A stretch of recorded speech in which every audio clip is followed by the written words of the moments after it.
clearly introduce this bill, and I would like to yield the remainder of my time to the gentleman from Iowa. Well, thank you, Mr. Chairman, and thank you, Mr. Speaker. This is a very important moment for our veterans as we think of their service to our country. And, of course, we all wouldn't be here, I believe. I think we would agree with that if it wasn't for our veterans who've been willing to put it on the line. And this is referring to, as the Chairman has spoken here, that this legislation came up after a very tragic thing. Joshua Omvig returning after an 11-month tour, and a good young fellow, volunteer fire department, Grundy Center, police reserves, and he was concerned about the safety of others, but because of the situation, he took his life. I can't help but be thoughtful of Ellen and his mother. She'd like to have had more training. She knew there was a problem. So did his dad.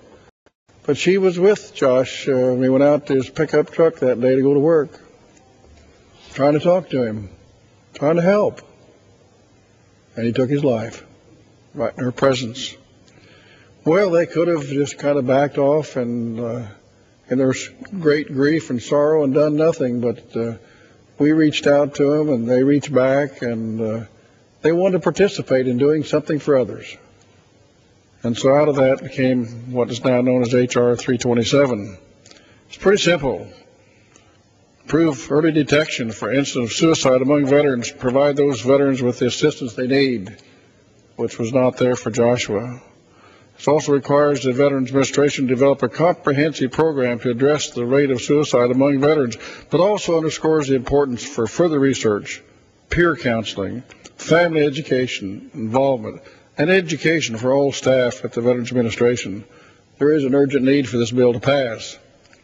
You've heard the report that Mr. Fillner just gave us. The statistics are astounding. And this stress disorders jumped like 70%.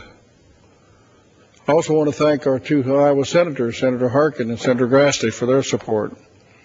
But I especially want to thank Randy and Ellen Omvig, Mom and Dad, to Joshua. They've suffered a lot over this, as we all would. But at the same time, they found the courage, the strength to want to help others, and want to reach out, and want to do anything they could possibly do to prevent this from happening to another individual and to another family. So it's almost with relief for me, Mr. Chairman, that we're passing this today and moving it on, because we know that there are hundreds of other veterans out there that need help, and this ought to set that in motion. There's no doubt more we can do. This is a good beginning. And so with that, Mr. Chairman, I'd like to yield back and let other speakers to this very important piece of legislation. Thank you. I yield back. Gentleman yields back. Gentleman from Arkansas. Thank you, Mr. Chairman. Mr. Speaker, I rise in support of H.R. 327, the Joshua Omvig